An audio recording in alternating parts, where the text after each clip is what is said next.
Assalamualaikum warahmatullahi wabarakatuh. Selamat siang teman-teman, semoga hari kalian selalu diberi kebahagiaan. Pertama-tama mari kita panjatkan puji dan syukur kehadirat Allah Subhanahu wa taala yang senantiasa memberikan kita kesehatan sehingga kita dapat berkumpul pada kesempatan kali ini via online. Sholawat serta salam tak luput kita panjatkan kepada baginda agung kita Nabi Muhammad Sallallahu Alaihi Wasallam. Yang saya hormati Ibu Siti Nurmahyati sebagai dosen pengampu praktek public speaking, dan yang saya hormati teman-teman dari 4 KPIA yang selalu saya banggakan. Kali ini saya akan menceritakan sebuah kisah mengenai pelawak dari Indonesia yang bernama Pak Ferosta Subardi atau yang biasa dipanggil Pak Pepeng. Kisah ini saya ambil dari sebuah buku yang berjudul Terimalah 10 Tahun Merajut Kesabaran karya Arif Muhajir. Awal kisah dari Pak Pepeng adalah Upinang kau dengan apa adanya. Pak Pepeng dan Ibu Tami menikah pada tahun 1983. Mereka berkuliah di Universitas Indonesia yang pada waktu itu berkampus di Bilangan Rawamangun, Jakarta Timur.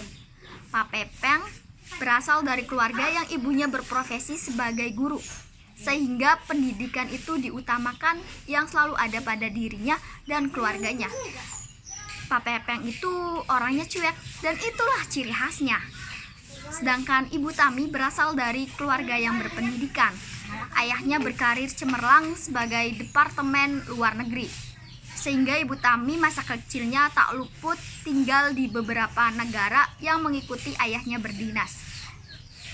Meskipun dalam latar belakang keluarga yang berbeda, mereka tidak mundur untuk melangkah ke jenjang yang lebih serius. Ketika telah mendapatkan restu orang tua, mereka melangsungkan pernikahan.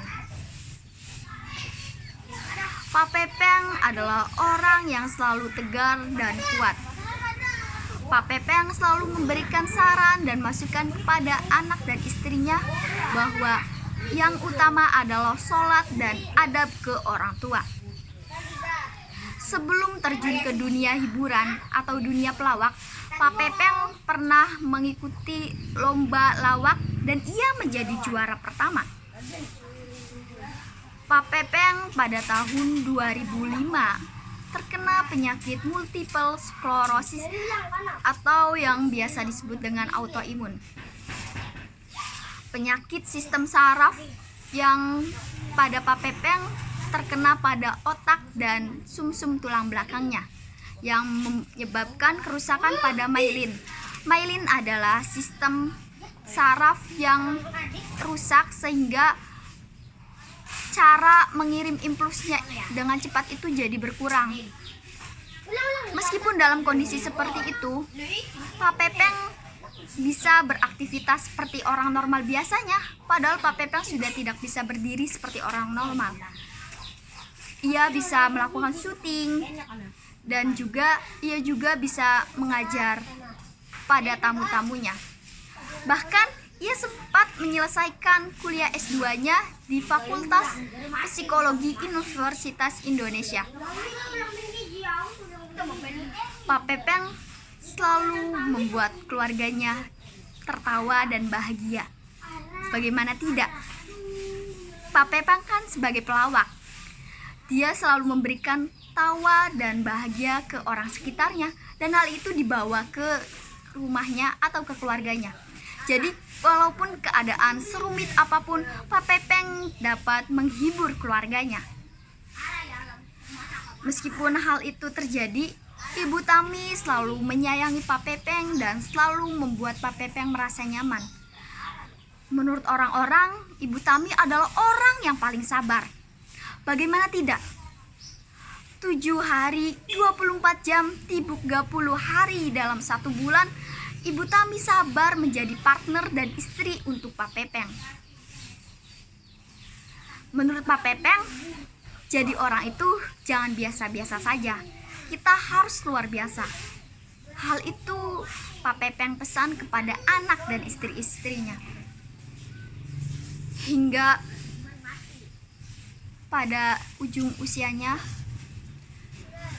menurut Pak Ben Leo, sahabat entertainmentnya Pak Ferosta atau Pak Pepeng, mengatakan pada saat itu di akhir hayat Pak Pepen, Ibu Tami membaca Al-Quran dan juga mengucapkan kata I love you. Dan setelah pengucapan hal itu, Pak Pepen ikhlas nyawanya diambil oleh Yang Maha Kuasa dengan senyuman yang menyisahkan kesedihan bagi keluarganya. Insya Allah, ketika senyuman bagi orang yang telah meninggal adalah tanda seseorang itu husnul khotimah. Sekian kisah yang saya ceritakan, kurang dan lebihnya mohon maaf. Wassalamualaikum warahmatullahi wabarakatuh.